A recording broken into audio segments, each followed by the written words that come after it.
नमस्कार दोस्तों, मैं हूं राजेंद्र गुजर। स्वागत करता हूं आपका देवश्री विद्या आश्रम गुरु ऑनलाइन क्लासेज में। दोस्तों, हम चर्चा कर रहे थे भाषा, व्याकरण और लिपि का सामान्य परिचय के बारे में। ठीक है दोस्तों, उसके लिए हम भाषा को पढ़ चुके हैं, भाषा को परिभाषित कर चुके हैं, भाषा का अर्थ निकाल चुके हैं, शाब्दिक अर्थ निकाल चुके हैं, उसकी उत्पत्ति भी कहाँ से हुई वो भी पढ़ चुके हैं। जो हिंदी भाषा है इसका उद्भव कहाँ से हुआ है, यानी कि उद्गम कहाँ से, जैसे कोई नदी का उद्गम होता है या जन्म कहाँ से हुआ है, किस प्रकार से हमारे ये प्रचलन में आई है, वो सारी बातें हम पढ़ चुके हैं।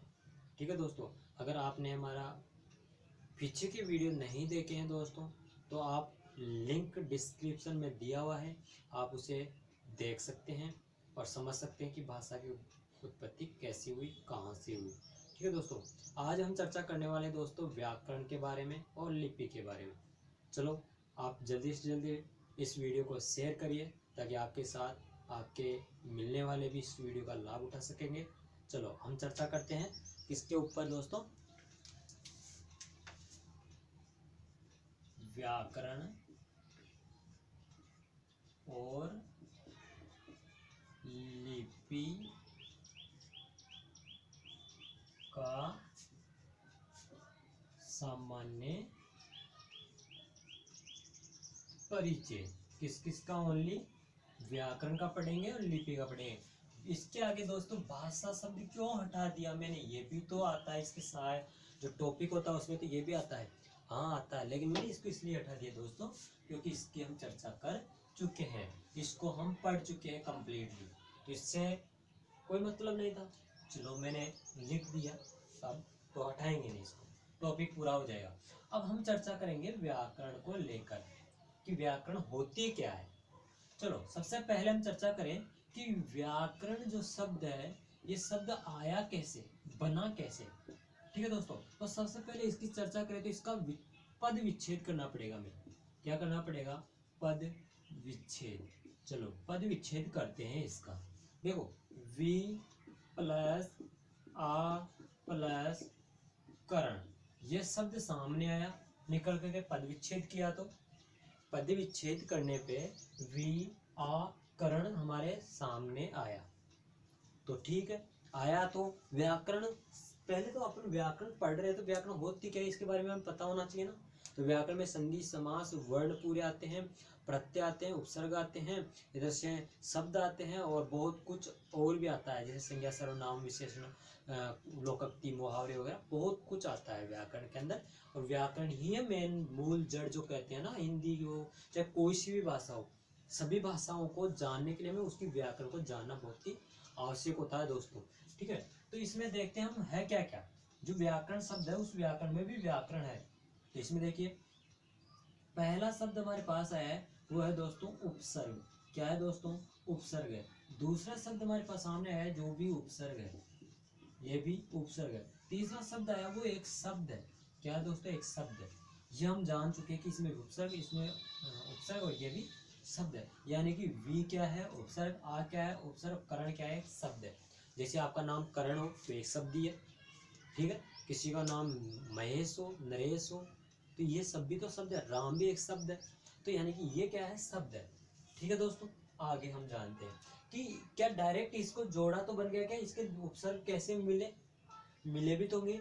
तो हमने क्या किया, इसको वापस से मैं एक बार यहाँ लिख रहा हूँ, वी प्लस आ प्लस करण, और इसका करने के बाद मुझे इसे पद विच्छेद के बाद में वर्ण विच्छेद भी करना पड़ेगा दोस्तों, जब जाकर के इसकी जड़ पकड़ में आएगी कि इस अगली शब्द की जड़ क्या है। तो मैंने वर्ण विच्छेद किया, तो वर्ण विच्छेद करने पर मेरे पास क्या निकल के आ रहा है देखते हैं। पद विच्छेद करने पे तो क्या निकल के आया दोस्तों? ये निकल के आया। तो वर्ण विच्छेद करने पे व के अंदर से मैंने क्या, अब देखो दोस्तों, इसमें व को जैसे मैंने किया तो इसमें से क्या निकला? लघु ई। दो थे, एक दीर्घ होता है जो बड़ा होता है, ठीक है, और एक है जो छोटा होता है जिसे लघु कहते हैं, जिसे ह्रस्व भी कहेंगे संस्कृत भाषा के अंदर पढ़ेंगे तो ये छोटा होता है। तो ये लघु ई निकला इसके सामने से, तो लघु ई जब निकल करके आया तो इसमें मैंने क्या किया? हलन। क्यों किया दोस्तों? देखिए, इस व जो है इसके अंदर अभी तक क्या है, कोई ना कोई स्वर मिला हुआ है। जैसे व के अंदर ए मिला हुआ है, ई मिला हुआ है, ऊ मिला हुआ है ना, ये स्वर मिले हुए रहते हैं। तो दोस्तों इससे क्या करना होता है हमें, इससे स्वर रहित करने के लिए हमें इसको, ये तो होती है दोस्तों सिरो रेखा, सिरो रेखा, ठीक है दोस्तों। ये जो होती है ना, ये होती है खड़ी पाई, खड़ी पाई, ठीक है। अब यहाँ पर हमें सभी व्यंजन जो है, उन सभी व्यंजनों को स्वर रहित करने के लिए कुछ नियम्स होते हैं, वो हम वर्ण विचार के अंदर पढ़ेंगे। अभी मैं आपको सीधा बता देता हूँ कि ये जैसे क है, ये ख है, ये ग है, ये ग है और ये न है।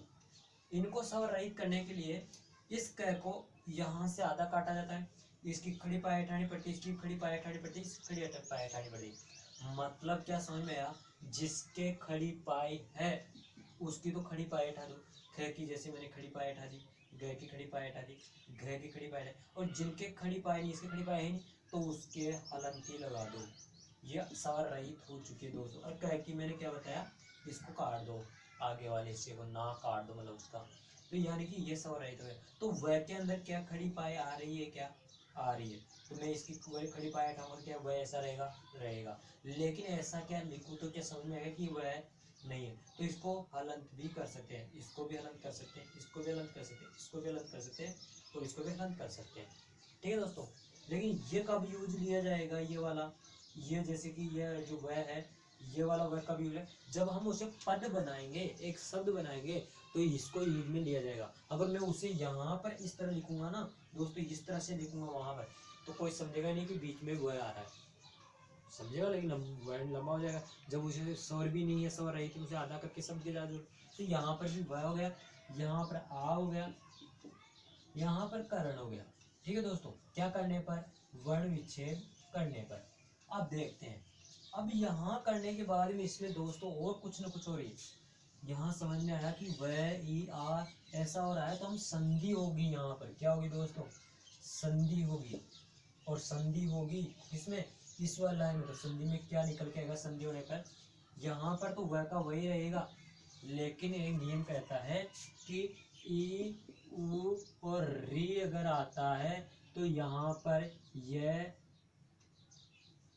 वह र कर दो, वो भी हलंत वाला। क्या कहती है कि एक नियम कहता है कि जहां पर भी ई आए तो यह कर देना, उ आए तो वह कर देना, री आए तो र कर देना। दोस्तों ये तो समझ में आ रहा है कि ये तो यण संधि का यण संधि हो गई। यहाँ तो यण संधि का नियम कहता है, तो बिल्कुल यण संधि का, तो यहाँ संधि होगी यण, कौन सी, यण होगी दोस्तों, ठीक है। यहाँ यण संधि हो गई, तो यण संधि में क्या कर रहा है, ई के स्थान पे क्या करने के लिए कह रहा है, ई के स्थान पे ये करने को कह रहा है, तो ई के स्थान पे ये कर दिया, वो भी हलन। आ का आ है और करण का करण है, कौन सी संधि हो गई, यण संधि। अब कह रहा है कि अब भी कुछ रह गया क्या, भाई ये भी हलंत हो गया, ये भी हलंत हो गया, ये कुछ हो रहा है, ये शब्द है, अब कुछ नहीं है, तो इनको जोड़ो, देखिए क्या व्याकरण बन जाएगा। तो इनका क्या कर रहे हैं हम दोस्तों, योग कर रहे हैं, इनका वर्णों का, ये क्या है, वर्ण हो गए सारे अलग, इनका योग करते हैं, देखते हैं। अभी मैंने बताया है कि वह को हम किसी शब्द में जोड़ेंगे, या स्वर रहित जो वर्ण होगा उसे अगर किसी शब्द के अंदर पद बना रहे हैं, तो उनको खड़ी पाए हटाकर उन्हें क्या किया जाता है, आधा किया जाता है। जैसे वह की खड़ी पाए हटा दी मैंने, ये बन गया, ये की भी खड़ी पाए बनानी, ये बन गया, समझ में आया यहाँ तक। वह का खड़ी पाए हटाने पे ये बनेगा, ये का ये बनेगा। अब इन दोनों का खड़ी पाए हटाने पे मैंने जोड़ा, इसको इसके जोड़ दिया आगे। अब इसके आगे भी अगर ऐसा ही वर्ण होता ना, हलंत रही, हलंत रहता, सॉरी हलंत रहते, हलंत रहता, तो उसको भी मैं इसी प्रकार जोड़ दिया। लेकिन यहाँ क्या है, स्वर, और स्वर आ का चिन्ह आपको पता होगा, ये होता है, और करण करण ही रहता है, तो ये व्याकरण बना। मतलब योग किया तो क्या बना, व्याकरण। मतलब समझ में आया कि ये कैसे बना, इसमें उपसर्ग है, शब्द है, इसमें संधि भी हुई है, वर्ण विच्छेद भी हुआ, सब कुछ होने के बाद में एक व्याकरण शब्द बना है, ठीक है दोस्तों। तो अब ये व्याकरण शब्द बना कैसे, उसका स्क्रीनशॉट लिए, इसका अब अर्थ पढ़ेंगे कि अर्थ होता क्या है। अब देखते हैं व्याकरण शब्द का शाब्दिक अर्थ, परिभाषा। व्याकरण क्या है, व्याकरण एक किताब होगी जिसको पढ़ेंगे हम, व्याकरण एक शास्त्र होगा जिसको पढ़ेंगे, एक नियम होंगे, उसके अंदर कुछ जो नियम लगाते हैं हम शब्द को बोलते समय, कुछ करते समय। तो दोस्तों व्याकरण शब्द का यानी कि इसका शाब्दिक अर्थ, सबसे पहले शाब्दिक अर्थ ले लेते हैं। इसका शाब्दिक अर्थ होता है दोस्तों भली भांति प्रकार से समझना, यानी समझोगे मतलब जान चुको हो, उसे जानना,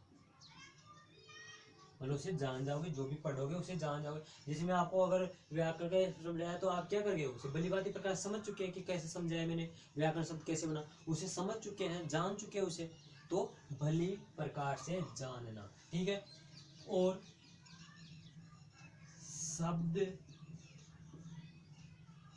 शुद्धि करने वाला शास्त्र है। मैंने बताया ना कोई कुछ तो है, ये क्या है, एक शास्त्र है। क्या करने वाला, शब्द को शुद्ध करने वाला। इस शास्त्र को हम और भी कुछ कह सकते हैं क्या, हाँ किताब कह सकते हैं, इसको पुस्तक कह सकते हैं, इसको जो ग्रंथ कह सकते हैं। ग्रंथ तो किसने कहा था, ग्रंथ नाम किसने कहा, ग्रंथ कहा है दोस्तों पाणिनि महोदय ने। पाणिनि महोदय ने इसे ग्रंथ भी कहा है।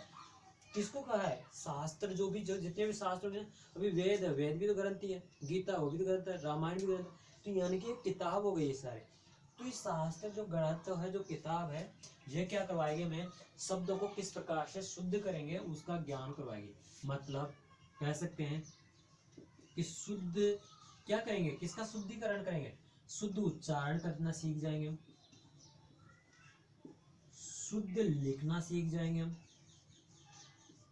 मतलब लिखने का मतलब लेखन। शुद्ध किस प्रकार से प्रयोग करेंगे वो प्रयोग करना सीख जाएंगे, शुद्ध प्रयोग करना इसको सीख जाएंगे। भाई उच्चारण करना अगर वो लिखना सीख गए तो उसका प्रयोग करना हम सीख चुके। ये किससे सीखा हमने, व्याकरण से। व्याकरण को भली प्रकार से, एक बार दोबारा देख लेते हैं, व्याकरण को भली प्रकार से समझना, व्याकरण को भली प्रकार से समझ चुके हैं तो समझ लीजिए हमें ये सब कुछ आ चुका। समझ चुके तो शब्दों को शुद्ध करना मतलब शुद्ध उच्चारण करना, शुद्ध शब्दों का शुद्ध उच्चारण, शब्दों का शुद्ध लेखन, शब्दों का शुद्ध प्रयोग किस प्रकार करना। शब्दों का है सारा का सारा, शब्दों का ही खेल है। शब्दों का कैसे शुद्ध उच्चारण करेंगे, शब्दों का कैसे शुद्ध लेखन करेंगे, शब्दों का कैसे शुद्ध प्रयोग करेंगे, मतलब लेखना मतलब लिखेंगे। और ये कैसे सीखेंगे हम, इन किताबों से, इन शास्त्रों से सीखेंगे दोस्तों। समझ में आया यहाँ तक। अब बात करते हैं परिभाषा की। परिभाषा किसकी परिभाषा, व्याकरण की परिभाषा, व्याकरण की परिभाषा, ठीक है। तो देखते हैं व्याकरण की परिभाषा क्या है। व्याकरण वह शास्त्र मतलब पुस्तक, किताब, ग्रंथ है, शास्त्र है जो हमें क्या करवाती है, अभी पढ़ा है मैंने, भली प्रकार से आप समझ चुकोगे तो ये करोगे, समझ चुके होंगे तो ये करेंगे, मतलब शुद्ध हमें क्या करवाएगी, पहला तो शुद्ध उच्चारण करवाएगी, दूसरा क्या करवाएगी, शुद्ध लेखन करवाएगी, शुद्ध लेखन करवाएगी।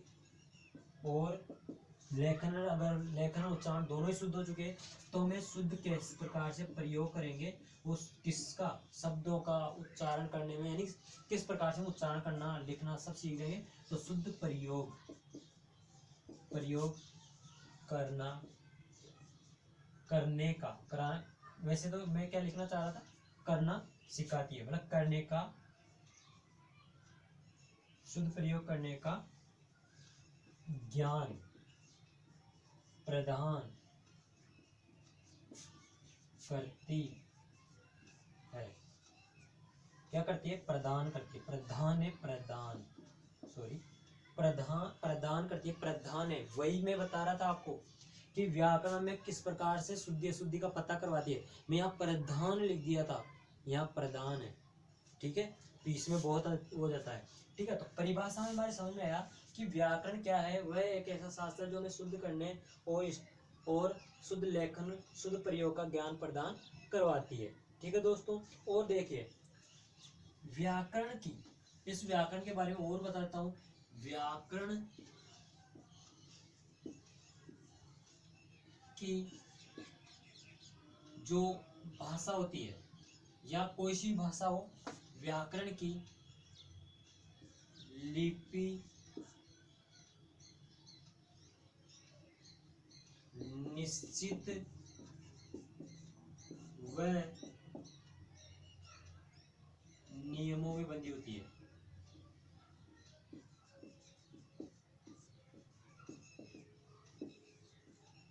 बंदी, ये क्या था कि व्याकरण यानी व्याकरण की लिपि, व्याकरण की भी लिपि होगी, हम व्याकरण के अंदर लिपि पढ़ते हैं, वो तो सिर्फ व्याकरण की नहीं अकेली, ये तो सभी भाषाओं की लिपि। तो व्याकरण के निश्चित नियम, हम इसको डायरेक्टली अगर ये कहें कि व्याकरण की लिपि को हटा दो, यहाँ लिख दो डायरेक्ट, व्याकरण के निश्चित नियम, निश्चित नियमों में बंधी होती है। व्याकरण होती है ना, वो निश्चित नियम, मतलब कुल मिला के यह है कि व्याकरण के निश्चित नियम होते हैं, नियम होते हैं जो हमें शुद्धता का ज्ञान प्रदान करती है। ठीक है। तो यानी कि इसके नियम होते हैं वो निश्चित होते हैं, जो हमें वो नियम क्या सिखाते हैं, शुद्धता का ज्ञान प्रदान करना सिखाती है। ठीक है। तो यानी कि हम जान चुके हैं कि व्याकरण जो है उसका शाब्दिक अर्थ है भली प्रकार से समझना या जानना। अगर हम समझ चुके हैं तो क्या करने लग जाएंगे, शब्दों को शुद्ध करने लग जाएंगे। और ये जो है क्या है, ये एक किताब है, एक शास्त्र है, एक पुस्तक है, एक ग्रंथ है ये। ठीक है। अगर हम सीख चुके हैं, भली प्रकार से समझ चुके हैं, तो हम जो शब्द हैं उनका शुद्ध उच्चारण करना सीख जाएंगे, उन शब्दों का शुद्ध लेखन सीख जाएंगे, उस शब्दों का शुद्ध प्रयोग कैसे करना वो सीख जाएंगे। ठीक है। यहाँ तक समझे परिभाषा। व्याकरण वह शास्त्र है जो हमें शुद्ध उच्चारण, शुद्ध लेखन व शुद्ध प्रयोग करने का ज्ञान प्रदान करती है। ठीक है। एक परिभाषा और बताता हूँ आपको इसकी। व्याकरण शब्दों को परिष्कृत, परिमार्जित करती है, यानी कि वो उसको क्या कर देती है, बिल्कुल साफ कर देती है। परिमार्जित यानी कि वो इसको ऐसा वाला अशुद्धियां होती है ना, उनको बिल्कुल हटा देती है, बिल्कुल शुद्ध कर देती है। कोई भाषा होगी उसे हम पढ़ते हैं, उसका उच्चारण करते हैं, तो वो उसको क्या कर देती है, बिल्कुल साफ कर देती है। और अशुद्धि और त्रुटियां जो होती है उनका बिल्कुल भी हमारे अंदर अभाव नहीं रहता है, हमारे अंदर त्रुटियां नहीं रहती। हम यानी पूरी पूरी त्रुटियों को साफ हटा सकते हैं, किसके माध्यम से, इसका ज्ञान करके। ठीक है दोस्तों। और देखिए अब हम यानी ये इसकी परिभाषा जान चुके, इसका अर्थ जान चुके, ये कैसी उत्पत्ति वो जान चुके। अब बात करते हैं अब हम चर्चा कर लेते हैं अगले टॉपिक जो लिपि है उस पर। किस पर दोस्तों, लिपि है उस पर। लिपि आखिर क्या है, मैंने अभी भी यहाँ एक लिपि वर्ड लिखा था, वो लिपि की वजह से लिख दिया था क्योंकि लिपि टॉपिक अगला चलने वाला अपना, और वो आ गया था। देखो भाषा जान चुके हैं, व्याकरण की उत्पत्ति, व्याकरण की परिभाषा, व्याकरण का जो नियम वो जान चुके हैं। अब पढ़ेंगे हम लिपि। क्या पढ़ेंगे दोस्तों, लिपि, लिपि। ठीक है। अब उसके बाद में हम आगे चर्चा करते हैं लिपि के बारे में। तो अपन लिपि व्याकरण तक पढ़ चुके हैं, लिपि में जो बता रहा था वो लिपि ये है। लिपि के बारे में अपन चर्चा कर रहे हैं। तो लिपि क्या है, उसको परिभाषा देगी, क्या देगी, परिभाषा। परिभाषा क्या है इसकी, परिभाषा है दोस्तों कि भाषा की ध्वनियों को जिन लेखन, मतलब अपनी भाषा जैसे हिंदी भाषा है, हिंदी भाषा में अ बोला, आ बोला, क बोला, च बोला, ट बोला, मतलब पूरे की पूरे वर्ड, उनको अगर मैं बोल रहा हूँ जब तक तो वो क्या है, ध्वनियाँ है, भाषा की ध्वनियाँ है। लेकिन उनको मैं लिख रहा हूँ अगर, कैसे, जैसे मैंने अ लिखा, च लिखा, ट लिखा, म लिखा, प लिखा, जो भी पूरे वर्णों में से लिखा, तो लेखन चिन्हों का प्रयोग है। ये क्या क्या है, पूरे पूरे ये दोस्तों चिन्ह है। क्या है ये चिन्ह है। ठीक है। तो ये चिन्ह है, तो इन चिन्हों में मैंने लिख दिया इसे, और इन्हें लिख दिया, तो यही हमारी क्या है, लिपि है। ये लिपि है दोस्तों। और कौन सी लिपि है ये पता है आपको, ये देवनागरी लिपि है, देवनागरी लिपि है। समझ में आ गया। दूसरी इसकी अगर और परिभाषा की बात करूं मैं, तो देखिए क्या है, किसी भी भाषा, मतलब अभी तो मैंने हिंदी की बात करी ओनली, अब मैं बात कर रहा हूँ किसी भी भाषा, मतलब जैसे कि चाहे वो इंग्लिश हो, चाहे उर्दू हो, चाहे पंजाबी हो, चाहे गुजराती हो, मराठी हो, कोंकणी हो, चाहे कोई सी संस्कृत हो, हिंदी हो, सभी भाषाओं की, किसी भी भाषा मतलब सभी भाषाओं की, उनकी जब तक मौखिक इकाई है, जब तक उन्हें बोला ही जाएगा सिर्फ, लेकिन उन्हें बोलने के साथ उन्हें लिखा भी जाएगा। तो लिखकर व्यक्त करते हैं, क्या करते हैं, लिखकर व्यक्त। जैसे मैंने ए बोल दिया, ए बोला तो ध्वनि थी, जब उसे लिख दिया तब क्या हो गया, वो लेखन ध्वनि हो गई। मैंने ए बोल दिया, प बोल दिया, सॉरी पी बोल दिया, और प बोल दिया, ट बोल दिया, न बोल दिया, एम बोल दिया, ठीक है। तो यानी कि ये सब भी क्या है, चिन्ह है। अब पता नहीं ये कौन सी लिपि के हैं, ये क्या किसी भी भाषा यानी कोई सी भाषा के हैं।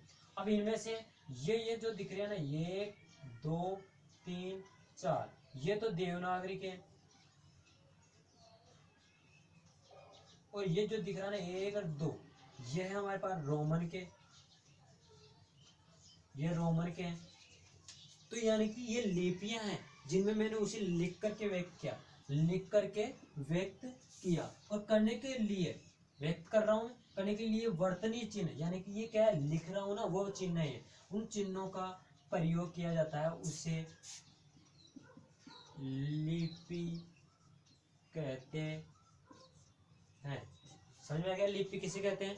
लिपि देखिए दोस्तों, लिपि कहेंगे यानी कि जो शब्द, यानी कोई सी भी भाषा के शब्द हो, जो शब्द यानी कोई सी भाषा के शब्द हो, उन्हें अगर जिस भी लिखकर हम प्रकट करते हैं, कोई सी भी वर्तनी में लिखे, चाहे उसे लिखकर जहां प्रकट कर दिए वहां वो लिपि हो जाएगी। यानी किसी न किसी लिपि में व्यक्त करें हम लिख करके, चाहे आपके विचार हो चाहे मेरे विचार हो। अगर मेरे विचारों को मैं क्या करूंगा, लिखूंगा, जैसे लिख रहा हूं मैं यहाँ पर, तो लिख रहा हूँ तो कोई सी न कोई सी लिपि का प्रयोग कर रहा हूँ। ऐसा थोड़ा ना कि मैं क्या लिख रहा हूँ कि ये सिर्फ लिपि, मैं पूरा जो लिख रहा हूँ ना सब कुछ, ये भी एक लिपि है। इन वर्णों को जोड़ करके क्या बनाया गया, हमारे शब्द बनाए गए, और शब्द को बना करके अनुच्छेद बनाए गए, यानी वाक्य, वाक्य से अनुच्छेद, बहुत कुछ बनाया जाता है। लेकिन लिख तो रहा हूँ किसी में, उसे सबसे पहला वर्ण तो किसी में कोई सी लिपि में लिखा हुआ। तो मैंने जो लिख रहा हूँ ना, इन ध्वनियों को ही, जो ध्वनियाँ बोल रहा हूँ, बोलने वाले को ही लिख रहा हूँ, जो चिन्हों का प्रयोग कर रहा हूँ, ये चिन्हों क्या है, ये चिन्ह ही हमारी लिपि कहलाती है। और ये जो दिख रहे हैं ना, ये देवनागरी लिपि है। ये चिन्ह पूरे पूरे क्या है, ये लिपि है, क्या है, ये लिपि है। ठीक है दोस्तों, आगे देखिए, अब कौन सी भाषा की कौन सी लिपि है उसकी देख लेते हैं। व्याकरण की और बता दूं, भाषा की एक स्पेशल बात बताता हूँ, लिपि की नहीं, ये पूरी भाषा की बता रहा हूँ। किसकी बता रहा हूँ, भाषा की। ये भाषा की एक निश्चित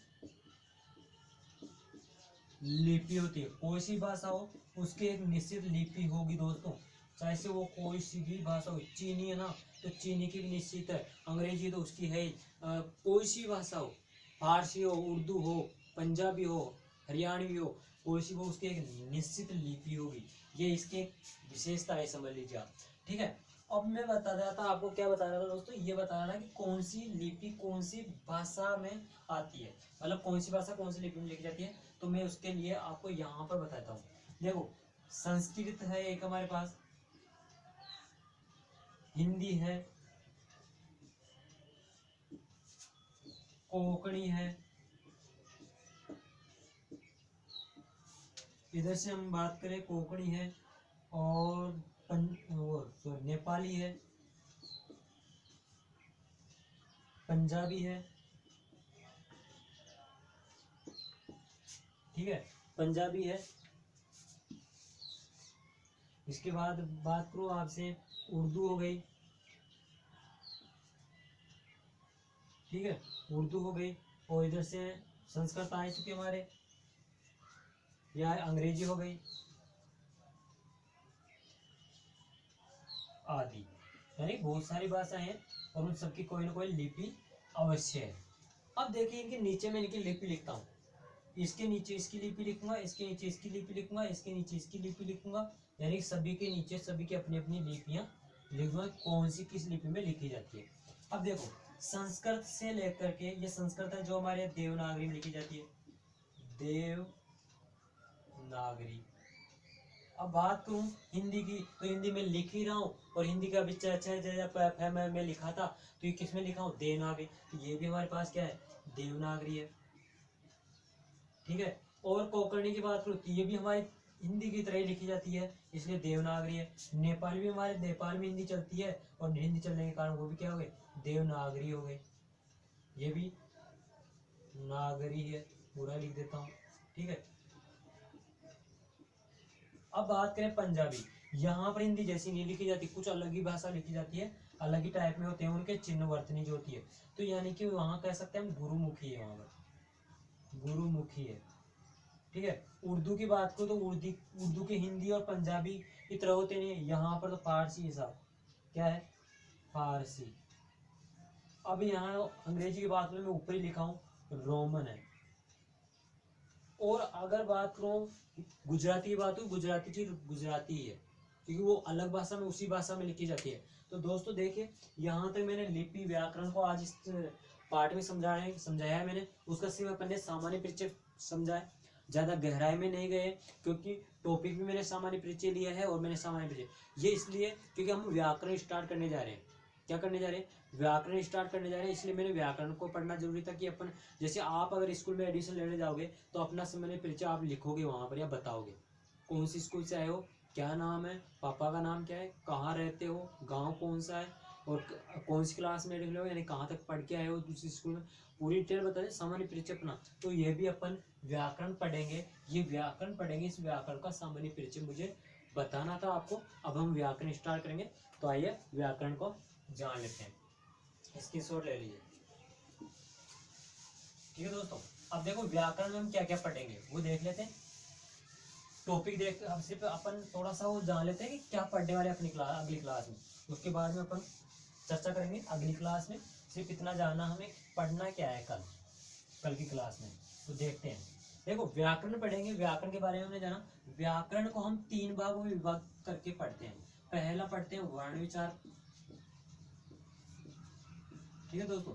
दूसरा पढ़ते हैं हम शब्द विचार, और तीसरा पढ़ते हैं वाक्य विचार, ठीक है दोस्तों। कल हम ये तीनों में से इस व्याकरण को अपन 3 भागों में विभक्त करके पढ़ेंगे। कल हम चर्चा करेंगे व्याकरण का वर्ण विचार पर। इसके अंदर संपूर्ण जो वर्ण है, वर्णमाला जिसे कहते हैं, वो आएंगे, स्वर आएंगे, व्यंजन आएंगे, कहाँ से उनका उच्चारण स्थान होता है। अपने देखा जाए तो ये जो वर्ण विचार के अंदर व्यंजन आएंगे, हाई कोर्ट के अंदर तो स्पेशल टॉपिक दिया गया है। बाकी हमारे जो फर्स्ट ग्रेड थे, थर्ड ग्रेड, सेकंड ग्रेड है, इधर से जो पटवारी, इनमें भी क्योंकि वर्ण पढ़ेंगे तभी हमारी संधि समझ में आएगी। संधि तो हर टॉपिक, हर एग्जाम में आती है, तो ये नहीं कि संधि टॉपिक पढ़ने के लिए हमें ये समझना बहुत जरूरी है, ठीक है दोस्तों। तो बात करते हैं हम अगले क्लास में, और जब तक आप, अगर आपने चैनल को सब्सक्राइब नहीं किया तो सब्सक्राइब कर लीजिए, लाइक कर लीजिए और शेयर कर दीजिए। धन्यवाद।